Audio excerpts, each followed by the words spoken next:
Oh, yeah. So very happy to welcome today at a very special time, Marcus Appleby. He is a researcher at the University of Sydney School of Physics. He received his bachelor's degree from Oxford University in 1973, and then started his career as a high school teacher.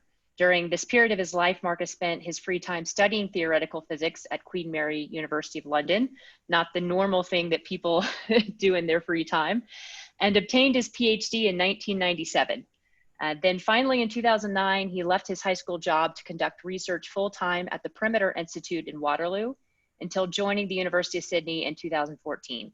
Over the last 15 years, his research in quantum foundations has produced several influential contributions to the study of symmetric, informationally complete quantum measurements. In today's talk, Dr. Appleby will discuss some of the most recent work in this direction, which is this very nice interplay between SICs and algebraic number theory. So thanks again for coming to speak. Okay. And the floor is yours. Thanks. Yeah, okay, well, so SICs are in the title actually, so maybe I don't need to say this. SIC is short for symmetric, informationally complete, positive operator valued measure, and we call it SIC as opposed to SIC. There's actually a history behind this. Renz et al., who did, after Zauner did the sort of first big piece of work on this, they found SICs in, I think, 45 dimensions, up to dimension 45. And then they thought, right, we'll now prove that they exist. And they failed. They spent about a year on this and failed completely. So they actually tried to think of an acronym which they could pronounce as SIC to express their feelings about the problem. But, yeah, anyway. Those are a few references in case anyone wants to follow any of this up. Wait a minute, sorry. I seem to have lost something here. Sorry. Okay, so a SIC is a geometrical structure, basically, which quite unexpectedly turns out to have some remarkably rich and interesting number theoretic properties. It's not number theory as, it's actually specifically algebraic number theory. And it's got connections with a major open problem in number theory, which is Hilbert's 12th problem. Also the Stark conjectures, which I'll be saying something about. There's quite a lot of overlap between what I'm saying in this talk, well, a certain amount of overlap between this talk and the one that Gene Kopp gave, I think back in June. I wondered a bit about this, but I decided the priority should just be to make it self-contained. So, I mean, if I'm repeating some of what he said, I think that's better than just appealing to a talk which was 2 months ago, and maybe some of the audience weren't there and others don't quite remember what was said and so on. So I'm making it self-contained at the risk of repeating some of what Gene said. And the connection seems to be two-way, really. So number theory may help us understand SICs better. In fact, I think it certainly does. It's conceivable SICs will help us to understand number theory better also. I think it's true to say. So what is a SIC? Well, it's a set of d-squared equiangular lines in a d-dimensional complex vector space. In other words, it's a maximal equiangular type frame. So it's specified by a set of d-squared normalized vectors, which I'm labeling in physicist notation as kets, psi1 through to psi d squared. They're normalized, so if you take the inner product of one of them with itself, you get 1. Otherwise, you always get the number 1 over d plus 1. That number 1 over d plus 1 is forced on you just by the requirement that the overlaps are the same if the vectors are different. Now, if you're interested in the number theory, you've got a problem here immediately, because the choice, the psi, we're in a complex vector space, so you can rescale the psi's, the vectors, with an arbitrary phase factor. So, you know, even if they were algebraic to begin with, you can make them transcendental at the drop of a hat. So that's a very unsatisfactory feature, because we're interested in the field that these things generate. So to get a unique canonical object, we concentrate on the corresponding projectors, which I've written here, again in physicist notation. And I'll call those psi1 through to psi d squared. And they have the property trace pi j pi k is 1, or 1 over d plus 1. And the advantage of this is there's no ambiguity in the components.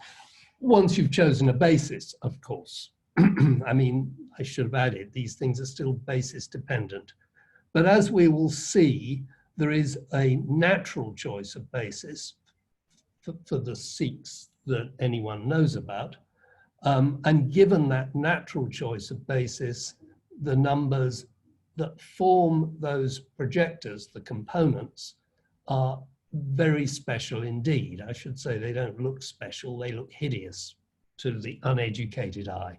But in fact, they turn out to be very special numbers.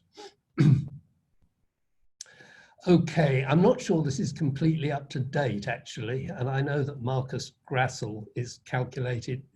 I'm just listing the cases. Well, this is actually a slide I prepared a while back, and I thought, shall I check out whether there are any more that have been published? And I decided I couldn't be bothered.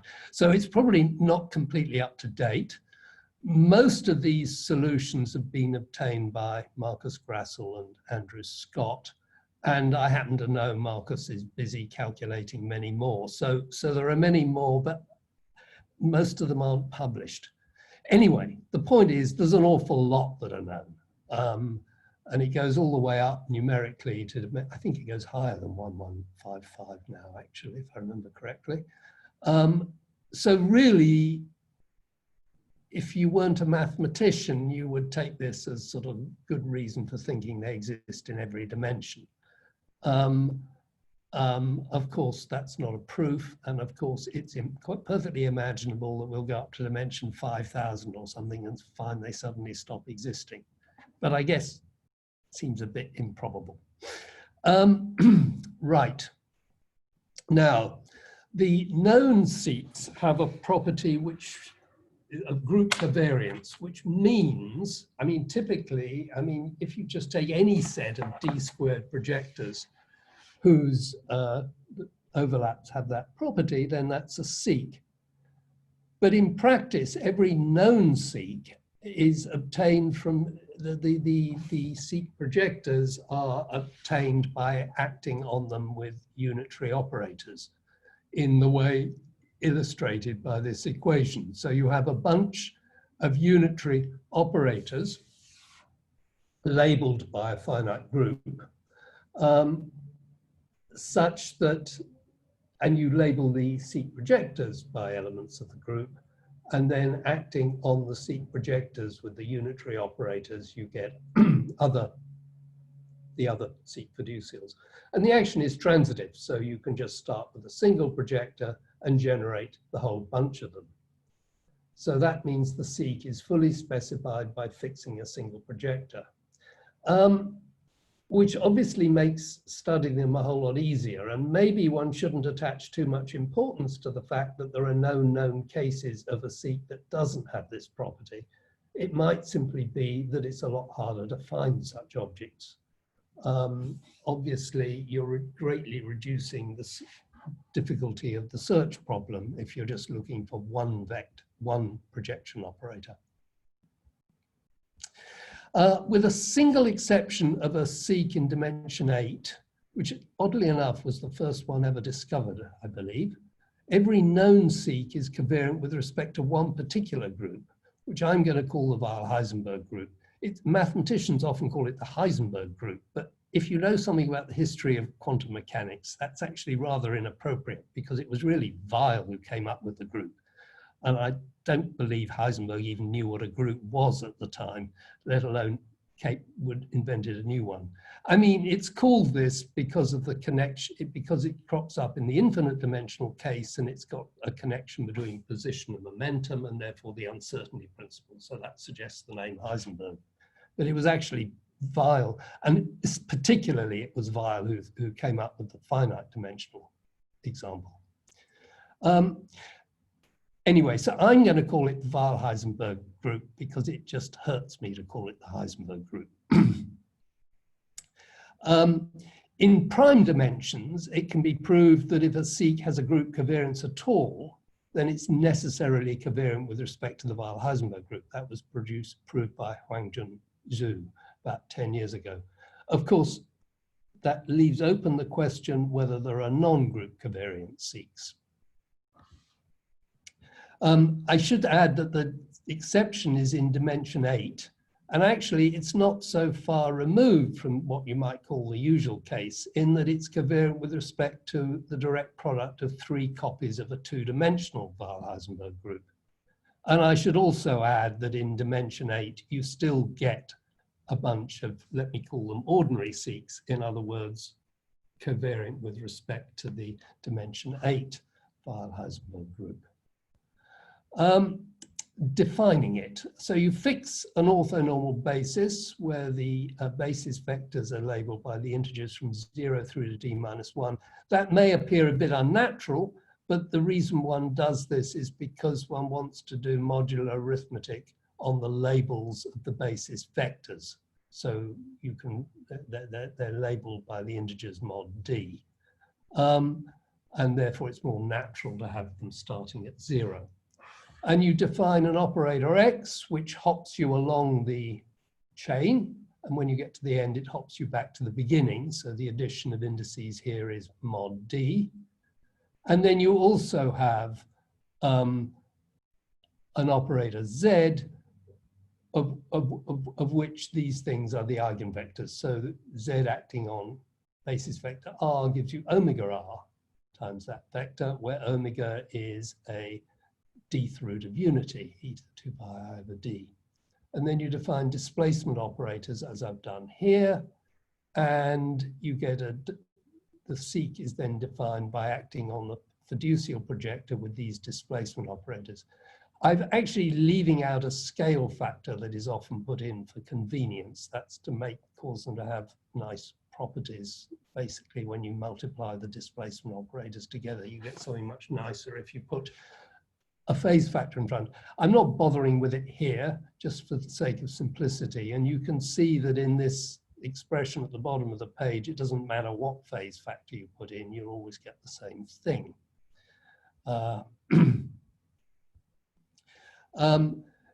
In addition to that, we have something we call the extended Clifford group.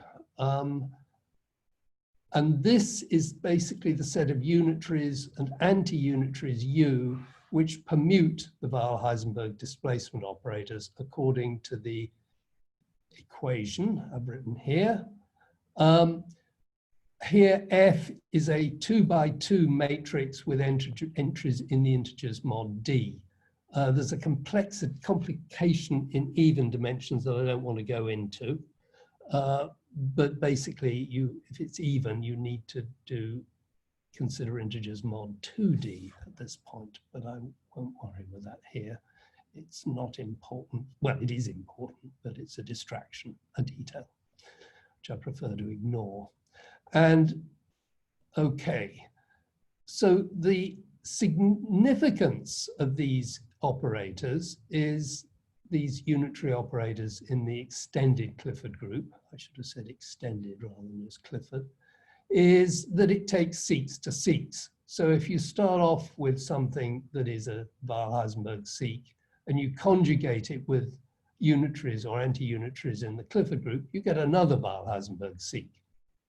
So you can then classify known Weil-Heisenberg seqs according to which orbit of the extended Clifford group they sit in. And it's an important fact that aside from dimension 3, which is peculiar in this and many other ways, there's only a finite number of orbits in every dimension that has been examined so far. And I'm going to follow Scott and Grassel in labeling the orbits with a letter. So for example, in dimension 4, there's a single orbit, which we call 4a. In dimension 7, there are 2 orbits, 7a and 7b. In dimension 35, there are 10 orbits, labeled 35a through to 35j, and so on. Okay. And in this talk, the emphasis is going to be on the number-theoretic properties of the known seek projectors. So this is a point I've already made, that in fact the matrix elements obviously depend on the basis you're choosing. So it's the components with respect to the basis I defined a few slides back, what you might call the standard basis for the Weil-Heisenberg group. I'll also note that seeks in dimensions 2 and 3 have some special properties. For example, in dimension 3, as I said, there's infinitely many orbits. So that's a kind of a bit annoying. So in the following, I'm just going to assume without comment that the dimension is 4 or larger. So statements I make may not apply to dimensions 2 and 3. There are now 98 published examples of extended Clifford seek orbits, that is exact solutions. There are also a lot of unpublished examples that Marcus Grassel has been calculating. And maybe other people for all I know. But anyway, there are 98 examples in the published literature. And the solutions are in general very complicated. I mean, when I first saw these things, I thought, help. I mean, in some cases, they sort of run to more than 1,000 pages of computer printout. It really looks, you think, what a horrible mess. It's a very striking fact, actually, because I mean, I think it struck probably everyone who got interested in this problem in the early days, that they're defined by a very simple symmetry.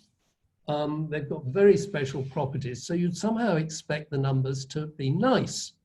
But at a casual glance, they're not nice, they're the opposite of nice. And there doesn't seem on the face of it to be any obvious feature at all. Now that superficial impression turns out to be quite wrong. In fact, the numbers are very special indeed, but you have to dig quite deep in order to understand that. There is one thing that leaps out and hits you in the eye, and that is they're all expressible in terms of radicals, i.e. nested roots. So Galois showed that solutions to a polynomial equation in one variable of degree 5 or larger are typically not expressible in terms of radicals. Now, a seek fiducial projector is a solution to a system of quartic equations, but they're quartic equations in many variables. And when you solve them using a Grosvenor basis, which is the standard way of solving such a system, the effect of that is to turn the problem into that of solving a number of polynomial equations, starting with a polynomial equation in a single variable. And those equations are of much higher degree than 4. So it's actually surprising that the solutions are expressible in radicals. And it was that observation which really got this started, because it's immediately telling you there's something rather special about the Galois group. And that suggests you might look at the Galois group, which is what some of us did. Okay, now I'm not quite sure whether I'm in the position here of teaching my grandmother to suck eggs. Not that I've never understood that phrase, actually. Anyway, never mind. So, I mean, I'm a physicist to whom Galois theory certainly originally was a bit sort of mysterious, but I guess most people in the audience are mathematicians and maybe they're totally familiar with Galois theory. I'm not quite sure who is in the audience, so I'm just in case, I'm going to sort of say a little bit about what Galois theory is, not to leave anyone behind. So there's a simple example of a Galois automorphism, which everyone knows, and that is complex conjugation. Well, okay, that's complex conjugation. So you consider the set of complex numbers.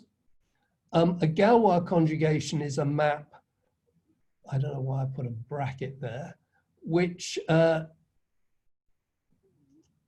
yes, so if x is a real, wait a minute, this is, yes, if x is a real number, it takes x onto itself, it fixes the reals in this case, and it respects the operations of addition and multiplication. And in fact, as I guess most people are aware, there are exactly two such maps, the identity map and complex conjugation, which means the Galois group is cyclic order 2. So it's worth keeping this in mind. There is an example that you learn in school, and all we're doing with Galois theory is finding other more complicated examples. So the generalization of this is you have a base field B and a number U not in the base field. So in the example I just considered, B would be the real numbers and the generator would be I. It doesn't have to be I, actually. It can be any non-real number. But anyway, we have a single number U which generates the field. And then there's a misprint here because I've said the field is denoted BA. It should be denoted BU, of course, since U is the generator. And you assume that U is the root of a polynomial with coefficients in B. In other words, it's algebraic over B. And BU then consists of all combinations of monomials in U up to U to the n minus 1, where n is the degree of the extension. So it's basically the degree of the polynomial defining it plus 1. Of course, you might consider non-algebraic numbers, but then you would have an infinite number of monomials you'd have to consider. What this means is that when you multiply expressions involving U together, you can use the fact that the U satisfies a degree n polynomial. Sorry, I said that wrong originally. To express un in terms of lower powers of U. And the Galois group consists of all, so the field consists of all combinations of monomials of U up to a largest. And the Galois group consists of all bijections which fix the base field and preserve addition and multiplication. Just like the complex case, the complication is that in the complex, considering the complex numbers over the reals, you just have to consider A plus IB. Here we consider a rather potentially much longer sequence of numbers, which makes everything more complicated. And the Galois group is a finite group of order less than or equal to n. And the important case is when the extension is what's said to be normal, which means the order of the Galois group is the same as the degree of the defining polynomial. Now, we're always going to be interested in field extensions over the rationals. So B in the previous slide is always, in fact, the rational field. The simplest example of this would be something like the field you get by adding in a generator root 2. It could be root any integer. And then the field consists of all combinations of the form A plus B root 2. And this is very reminiscent of the case of complex conjugation, of course. So instead of I, we've got root 2. And instead of A and B being real, we're insisting they're rational. So just like with the case of the complex numbers over the reals, the Galois group is cyclic order 2. Now, what is important here, I don't know why there's a 1 there, sorry. Complex conjugation is a Galois automorphism, which, as I said, everyone knows. I mean, it's familiar not just to mathematicians, but physicists and indeed engineers. And the reason is that it corresponds to a simple geometrical symmetry of the complex plane, reflection in the real axis. However, it's the only Galois automorphism for which that's true. aside from this one special case, not only do Galois automorphisms not describe simple geometrical symmetries, they are in fact discontinuous at every point of their domain of definition. So if we consider the example over the page of Q of root 2, the numbers Q of root 2 are dense in the real line, of course. But the map that takes you from A plus B root 2 to A minus B root 2 is discontinuous for every possible number. So that's a sort of absolutely pathological from the point of view of physics, or so you would think. I mean, I think when I first came across Galois theory, long before I got interested in SICs, I thought, well, that's not going to be relevant to physics for this reason, basically. But I was wrong. It is relevant, in fact. I mean, SICs are, amongst other things, they describe a particular kind of measurement. Vern Paulson, in his talk, was explaining how they're connected with CP maps. So they're very much of interest to physicists. And since the Galois theory is playing such an important role in their construction, it means, in fact, that the Galois theory is relevant to physics. But it's a bit surprising because, as I say, Galois automorphisms are typically violently discontinuous. Okay. So I've already said that. Oh yes, I should just say the reason this is happening, the reason they are relevant is that if you restrict the action of the Galois automorphism to a certain finite set of points, specifically the finite set of points when you consider the Clifford orbit of a SIC, the Galois action is described by a unitary transformation of those points. So although it's discontinuous on the whole of CD, it's actually coincides with a unitary operation on a particular discrete set of points. And that kind of interplay between unitary geometry and Galois symmetries is kind of, well, I think it's really cool, in my opinion. Okay, another example, which is relevant to what I'm going to say, of a number field, are what are called cyclotomic fields. So they're generated by roots of unity over the rationals. And in fact, you can see from the way the SIC problem is defined, Weil-Hasenberg SICs are defined, the definition involves a root of unity, omega. And so the SIC field, the field that the SIC projectors generate, is going to include a cyclotomic field. And cyclotomic fields are generated by any root of unity, but the simplest case is when it's a pth root of unity where p is a prime, and then the field that root of unity generates consists of all combinations of the form I've written here, where the C's are rational numbers.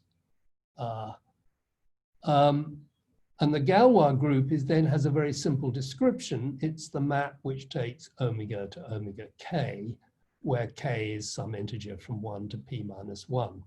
So it's cyclic order p minus 1. And you can see from this, actually, that what I said about continuity. Again, these automorphisms are going to be very discontinuous if you consider them as mapping the whole dense set Q of omega onto itself. But if you just restrict to the roots of unity, it basically corresponds to the transformation of the complex plane where you multiply the argument by k. It does actually correspond to something simple and geometrical. Okay, the group is still, if you have, so if you have an nth root of unity for which m is not a prime number, the group is still abelian, but it's not cyclic. You can extend a field repeatedly. So you add in a generator U1 to get Q of U1. You can then add in another generator U2 to get a bigger field, and so on. In fact, it's always possible to replace this set of M generators with a single generator V, but it's often more insightful, in fact, to think in terms of the tower, the set of successive extensions. So far, the examples I gave were all of abelian Galois groups. I just want to give a simple illustration of a field extension which has a non-abelian Galois group. And that the example here is generated by root of root 2 plus 1 and I. And yeah, that in fact is non-Abelian. So it's quite easy to construct examples which are non-Abelian.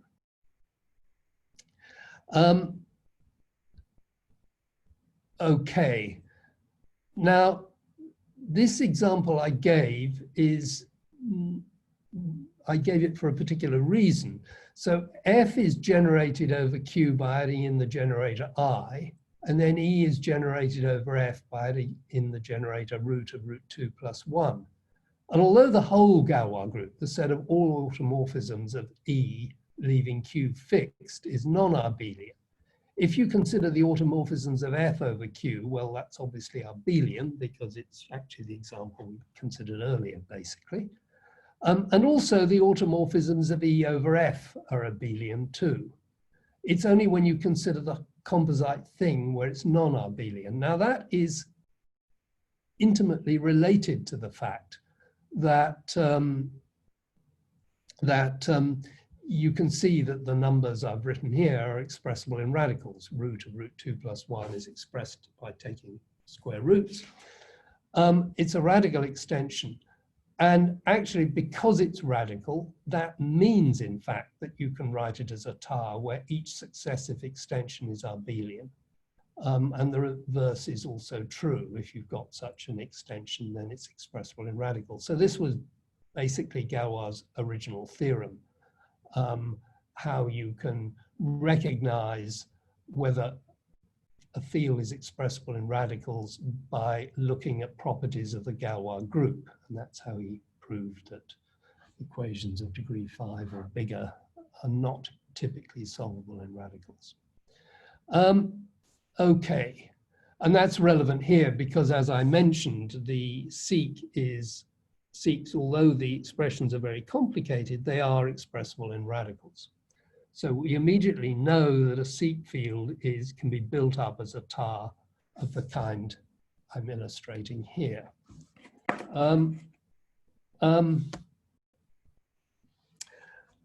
As I said earlier, the exact expressions for SIC projectors are simply horrible.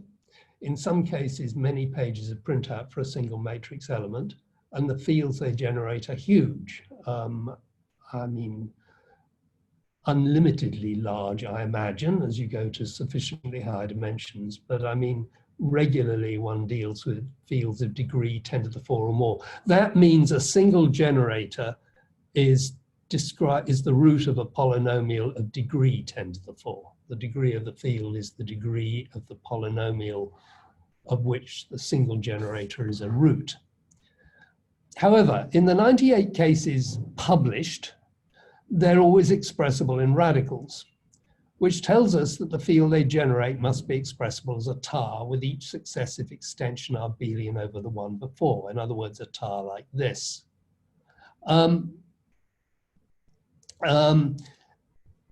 So the obvious question to ask once you sort of know that, once you realize that the numbers are radical, and once you know a little bit of Galois theory, the obvious question to ask is, how tall is the tar? Can we say anything interesting about it? And a priori, you might think, well, it's going to be very tall and very messy, and you can't say anything much, particularly if you've sort of got it into your head the numbers are vile, as I certainly had when I started to work on this problem. I mean, I just thought nothing pleasant is going to come out of this. So it was a real surprise to realize that actually the tar is quite simple. In fact, it's about as simple as it could be, assuming the Galois group isn't actually Abelian. It's always got just two elements, Q of root D, a simple quadratic field, and then an Abelian extension of that. And capital D, moreover, you can give an explicit expression for. It's the square free part of D minus 3 times D plus 1, where little d is the dimension. And all the complexity of the numbers in the SIC is coming from that extension E. So Q of root D is a very simple extension. It's as simple as you can get. It's only degree 2. E over Q of root D is typically very high degree indeed, but it is abelian. The Galois group is abelian.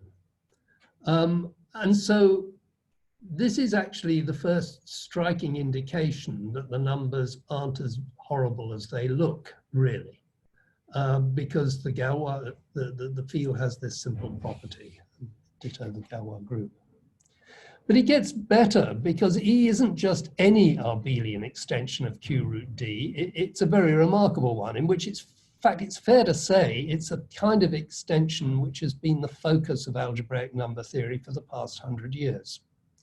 So they're not just generating a particular nice field, they're generating a field of central interest to number theory.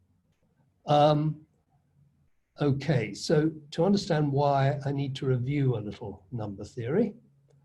So abelian extensions of the rationals have been, and other things, have been the focus of an enormous amount of work for the last 150 years. They're the subject of Hilbert's 12th problem. And a lot is known about them, though not as much as we'd like, because Hilbert's 12th problem is still unsolved.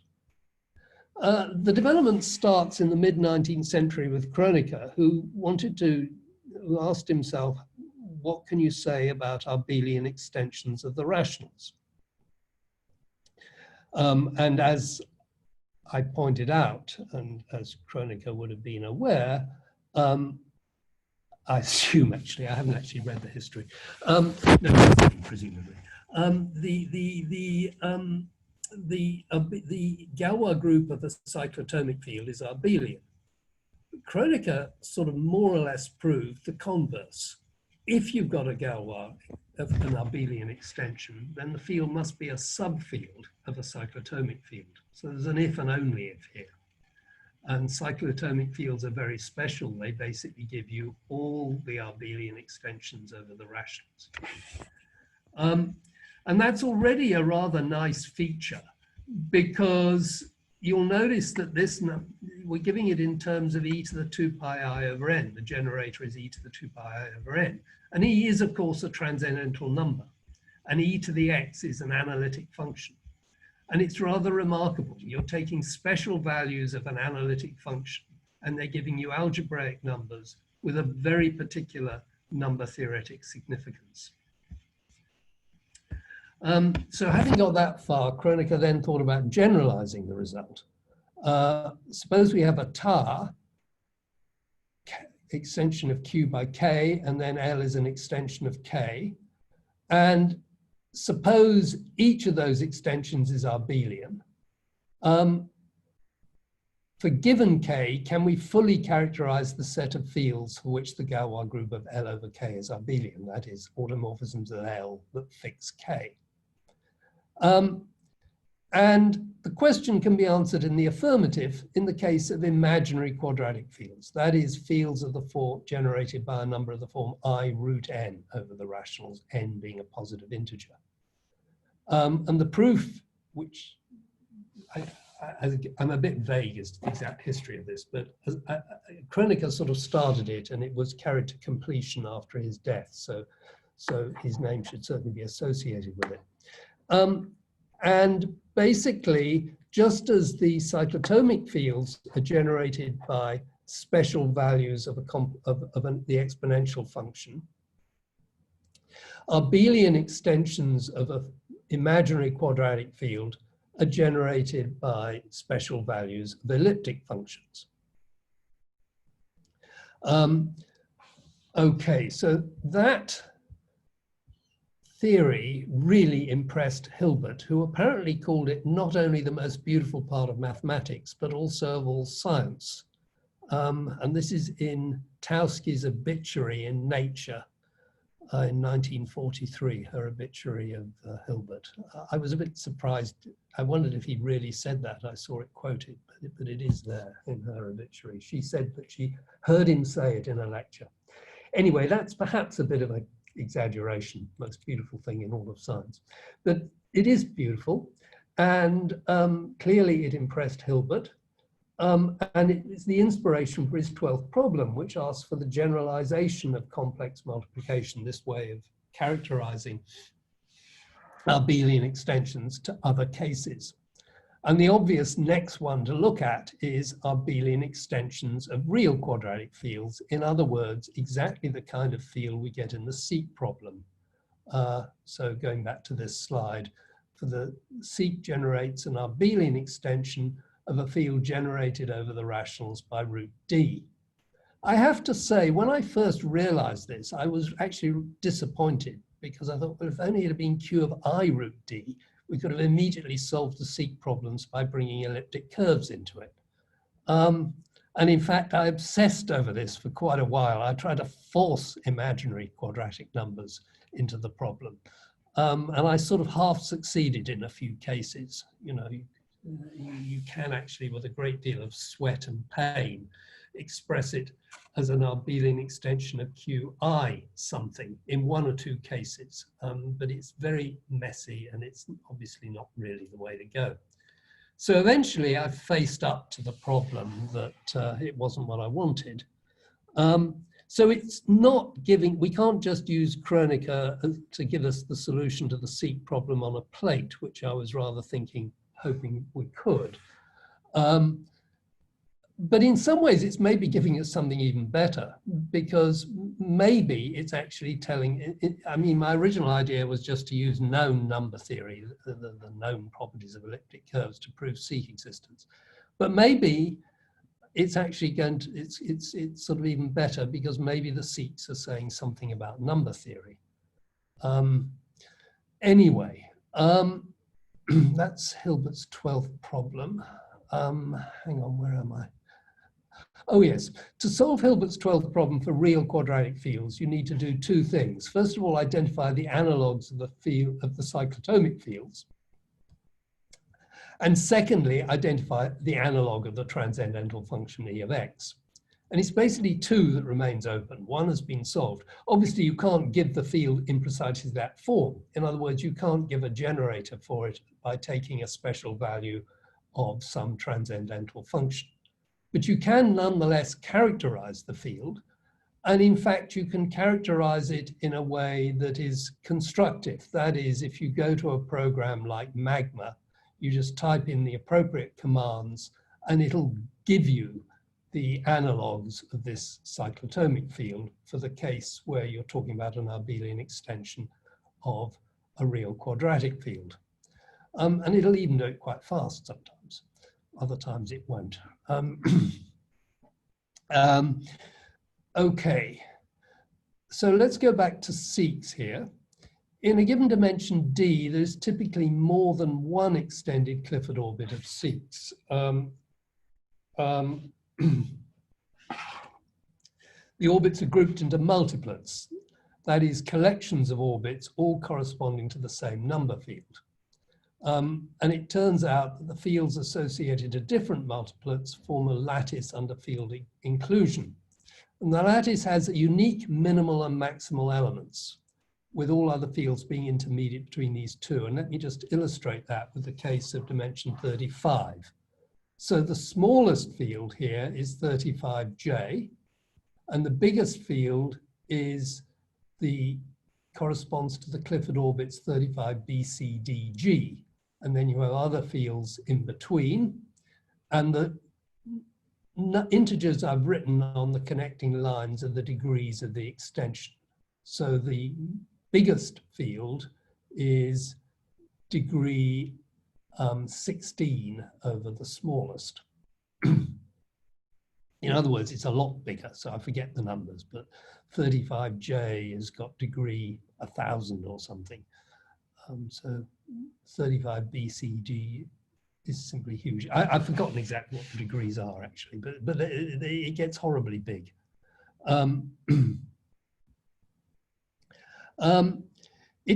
So let's just focus on the minimal seek fields. So the fields of smallest degree for any given dimension. And it turns out that each of the minimal seek fields is the Ray class field over Q root D with conductor D and ramification both in different places. Have I said that? Sorry, horrible feeling I've omitted something. Oh, I should have explained about Ray class fields, yes. Sorry about this.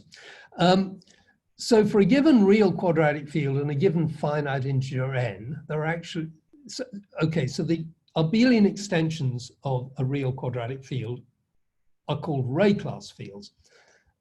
And they are the fields that play the same role as the cyclotomic fields as extensions of the rationals. And the number that plays the same role as the integer n here is called the conductor. And there are actually, for a given integer n, there are actually 4 Ray class fields. I don't want to bother about this complication particularly. So I'm going to, let's just think of there being a single Ray class field for a given conductor. It's quite important there are 4 actually. It's got some relevance to the problem, but it's a sort of detail I'd rather just ignore for the purposes of this talk.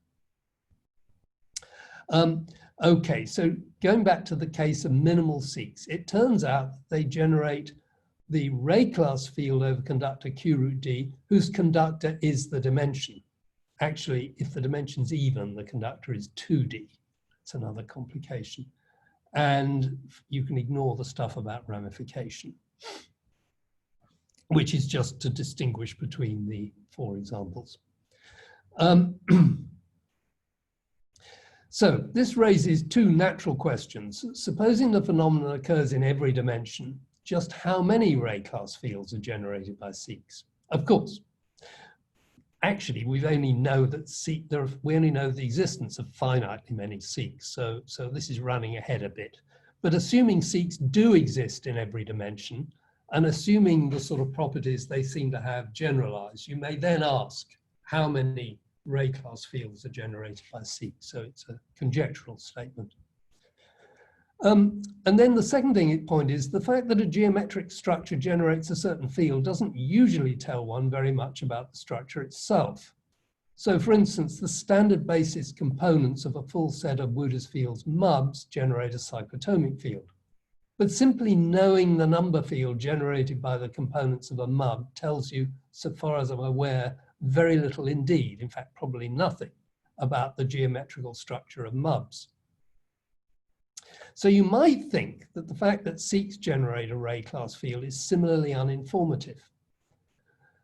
Actually, that isn't really true, for the reason that I just explained earlier, that although a Galois automorphism gives you a violently discontinuous transformation of a complex vector space, if you restrict the ones that appear in the SIC problem to a discrete set of points, the transformation is actually a unitary. So in fact, the number-theoretic properties of the SIC are telling you something about the unitary geometry. I'm not saying they give a full description, but there's certainly some information about the unitaries packed away into the number theory. So the construction I describe next gives some insight into both of those questions. So question 1, suppose we're given an arbitrary square-free positive integer capital D, and we want the set of conductors for which the Ray class field over Q root D is potentially a minimal SIC field.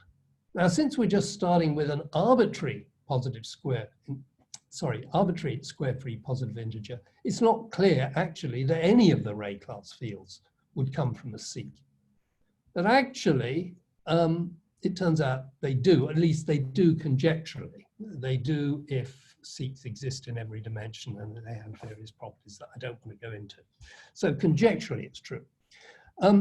What's more, for a given capital D, the set of dimensions for which you get, which are conductors of Ray class fields generated by SICs, conjecturally, starting with the smallest dimension, they form a sequence called the smallest dimension D1.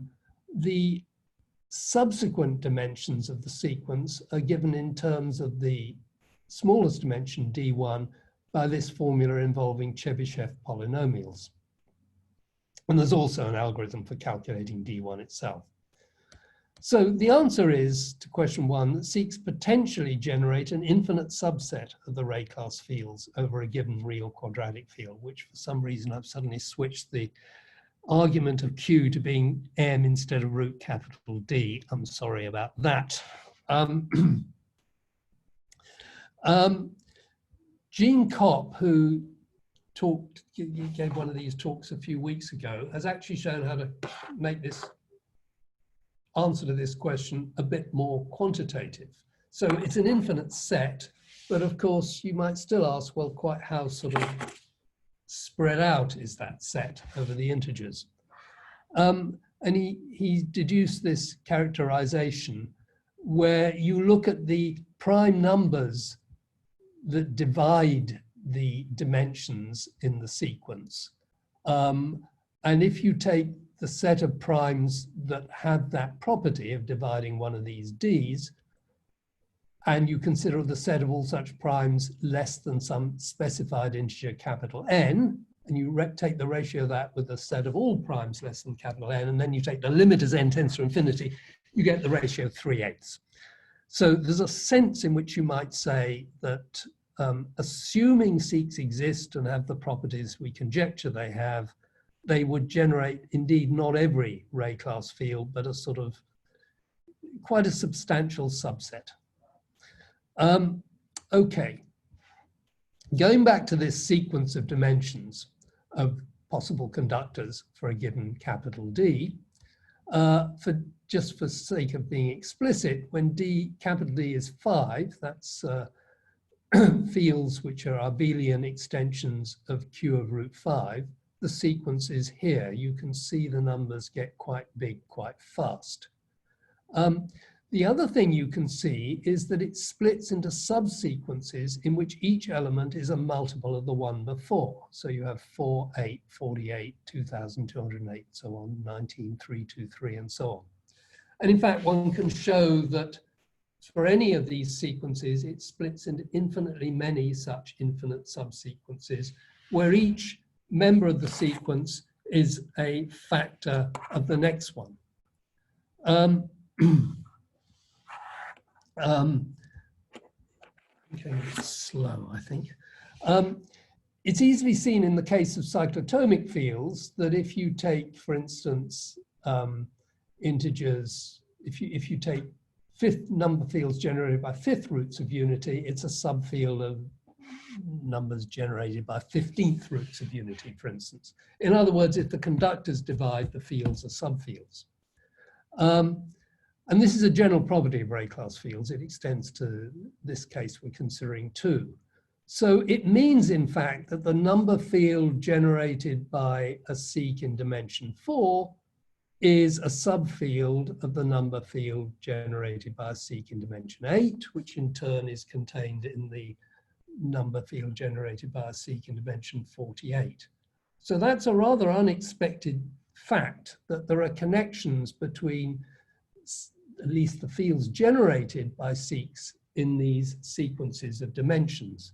And again, this is something I think a lot of people, certainly I, when we first got interested in the problem, we wondered if you could find an inductive proof, if you could use a seq in one dimension to construct a seq in the next dimension up. And we quickly discovered you couldn't, or at least we couldn't see any way of doing it. But it turns out that one was asking the wrong questions. You shouldn't be looking at taking the seq in dimension n and trying to construct a seq in dimension n plus 1. Instead, you should consider a dimension given using a Chebyshev polynomial. So if you're in dimension 8, you should look at dimension 48, and so on, which is quite unexpected. Now, the fact there's a connection between the number fields, the fact the number fields embed, raises the question whether the seqs themselves embed. And it turns out that they sort of do in a certain sense. It's quite intricate and intriguing. But there are deep and intimate geometric connections between the seqs in these sequences of dimensions. So that's another way in which the number theory is expressing itself in terms of the geometry. Another important feature has to do with the unit group. Now, in algebraic number theory, you have things called algebraic integers. So you have a number field, and you can actually identify a ring in that number field, which has many of the same properties. It's sort of analogous to the integers in the ordinary integers we know and love. And in fact, number theorists quite confusingly are in the habit of saying things like √2 is an integer. And when I first heard people saying things like that, I thought, wait a minute, what's going on here? Obviously it's not, I mean, if they said algebraic integer, I'd have been okay, but they were just calling it integers. Anyway, the point is, it turns out, for example, that √2 in a certain sense can be thought of as an integer. Now, in the ordinary ring of integers, you've got two special integers, namely plus or minus 1, with the property that their multiplicative inverses are also integers. So -1 times -1 is +1. 1 over 1 or 1 over -1 is another integer. And those are, in fact, the only two ordinary integers for which that's true. If you take 1 over n for n not equal to plus or minus 1, 1 over n is not an integer. Now, in an algebraic number field, it gets a bit more interesting than that, because there are many more examples of integers, that is algebraic integers, with this property that the inverse of the integer is also an integer, algebraic integer, that is. So for example, and these numbers actually form a group, it's called the unit group. So for example, the unit group for dimension for Q of √2 is the set of all numbers of the form √2 plus 1 to arbitrary powers and with a plus or minus 1 in front. And the unit group in general gets bigger with the degree. There's actually a formula for the rank of the unit group. Okay, now if we go to the seek problem, rather remarkably, it follows from the basic definition that, that if you take trace of a seek projector with a displacement operator, you get either 1 if the indices are both 0, in which case djk is the identity, or a phase over √d plus 1 otherwise. And it turns out these numbers e to the I, these phases are actually units in every case examined. And again, it turns out they're not just any old unit, they're rather important ones. Since I'm running a bit out of time, I'm going to skip this slide. They're intimately related to some numbers that appear in another major open problem in number theory, the Stark conjectures. They're actually kind of closely connected with Hilbert's 12th problem. So I'm just going to conclude by saying something about this. This was actually the topic of Gene's talk. I mean, I think the talk was actually called Seeks and Stark Conjectures.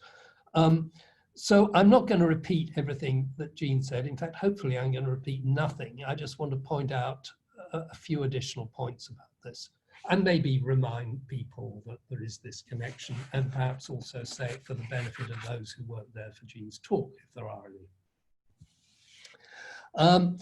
Okay, so actually this connects with something else that is kind of important in physics, which is the Wigner function. So if you take a seek projector, you can say that what is technically called its characteristic function is, so to speak, flat. In other words, it has the same absolute value everywhere. It's got a rather special characteristic function. Again, the very first thing, more or less, I did when I got interested in this problem was to calculate the Wigner function for a seek fiducial. And I didn't find anything nice. And I think other people did. I know David Gross did. But it turns out the Wigner function is coming in a big way, but it's a concealed way. And it's not actually the Wigner function of the seek fiducial, but of something else, which I now want to talk about briefly. So we need to explain the connection. I need to backtrack a little and look again at this field extension I started with, Q subfield of K, subfield of E, where K is Q of √D. I'm just calling it K to sort of save space. D is the square free part of D minus 3, D plus 1 as usual. and E is the field generated by the standard basis components of the seek projector. And as we noted above, as I said above, the Galois group of E over K, the automorphisms that fix K, is abelian. And since complex conjugation is in the Galois group, this means in particular that every automorphism G that fixes K commutes with complex conjugation, which is easily seen to imply that G of pi is another fiducial projector. So you act with the Galois group of E over K on a fiducial projector and you get another Weil-Heisenberg seek fiducial projector. It moves the fiducial projectors around. Now, as I've said earlier, G is discontinuous, little g is discontinuous at every point of its domain of definition, assuming it isn't actually complex conjugation. So you not expect that the Galois conjugate of pi has any simple geometrical relationship to pi itself. Remarkably, however, it turns out that in many cases it does have a simple geometric relationship. And to understand this, you need to introduce another field, H, which is also important number theoretically. It's the Hilbert class field, and it sits between K and the Ray class field E. And basically, the automorphisms that fix H correspond to unitary transformations. So if G is fixing the Hilbert class field, and you act on a seek projector with a little g, you get not only another seek fiducial projector, but one which is obtained by conjugating with a unitary in the extended Clifford group. That incidentally immediately tells you that there are some close connections between the Galois group of E over H, which is in some sense by much the biggest part of the Galois group, I should say. So K is a degree 2 extension of Q, H is a low degree extension of K, often, not always in fact. And E is a much higher degree extension of H. Certainly the degree of E over H is much bigger than the degree of H over K. So if you restrict to Galois automorphisms that fix H, you've got a lot of them. And they form a subgroup of the full Galois group. And it maps, the connection is a bit complicated. It's not a simple group representation. But it corresponds naturally to the Clifford group. So there is this very intimate connection between the Galois automorphisms and the Clifford group, which again plays a fundamental role in the geometry of seeks. So this is another illustration of the fact that that the number theory is really showing up in a very sort of intricate and interesting way in the geometry. I mean, I want to stress this because you might think, well, all we got here is a way of calculating seeks exactly. And you know, who cares about them being exact? If you're a physicist, you only care about approximate solutions anyway, because you can only ever measure anything approximately. So you might think this is all a bit sort of pie in the sky. But actually, in terms of the actual structure, the number theory is reflecting in the geometry in all sorts of ways. It's not simply producing the seek. So you have this very interesting interplay between the Galois symmetries and the unitary and anti-unitary symmetries of a seek. Now, at the level of the overlaps, I think this means that if you act on an overlap, which I'm going to label as eta p, p being a 2-index quantity, p1, p2, you get another overlap if G fixes the Hilbert class field. And in fact, the overlap you get is related to the original overlap by a 2x2 matrix in the general linear group. And again, this is actually giving you a representation of the Galois group. Anyway, I don't want to say too much about that. Now I want to get to the point, which is, I've so far been considering automorphisms that fix root of capital D. But you might ask, what about automorphisms which don't fix it? That means, in fact, they have to flip its sign. Now, Galois automorphisms, so the only thing they can do to a square root is leave it alone or change its sign. And these do not commute with complex conjugation. It's both necessary and sufficient for a automorphism to commute with complex conjugation, that it fixes the sign of root D. And that means, in fact, that when you act on a seek fiducial projector with such an automorphism, what you get isn't even an emission matrix, let alone a fiducial projector. However, it does have the nice property that it's equal to a projector times the parity operator, which is basically a sort of inversion of the standard basis. It doesn't really matter what its properties are for the purpose of what I'm talking about. It's a simple matrix, which we know and love. So I'm going to call pi twiddle the ghost fiducial. Corresponding to a seek fiducial, there is this other object, which I'm going to call a ghost fiducial. And it's obtained by Galois conjugation.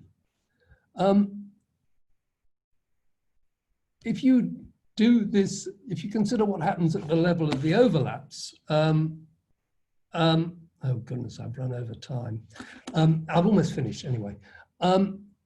If you consider what happens at the level of the overlaps, you find, in fact, that you get WP is trace D tilde P pi tilde, where pi tilde is the ghost overlap, ghost projector. WP is what you get by taking the Galois conjugate of the overlap. And D tilde P is this thing, given in equation 2. And it is, in fact, a phase point operator, what physicists call a phase point operator, which means that WP is a Wigner function. It's the Wigner function of the ghost fiducial projector. In particular, the numbers WP are real, because Wigner functions are always real. And you find that it's a Wigner function with this nice property. And it turns out, as Gene explained in his talk in this series, the Wigner function values WP suitably scaled by root D plus 1 are in fact the numbers featuring in the Stark conjectures. Turning it round, this means that you can calculate the Wigner function in terms of an infinite series, specifically an L function. And this gives you a way of constructing SICs. So the number theory is actually enabling you to calculate SICs. Let me point out that the way you get the ghost projector from the SIC projector is by applying an automorphism. And as I keep stressing, Galois automorphisms are violently discontinuous on the whole. So in fact, you can use the L function expression to reconstruct a SIC fiducial, and Gene's done it. But you have to work really, really hard to do so, basically.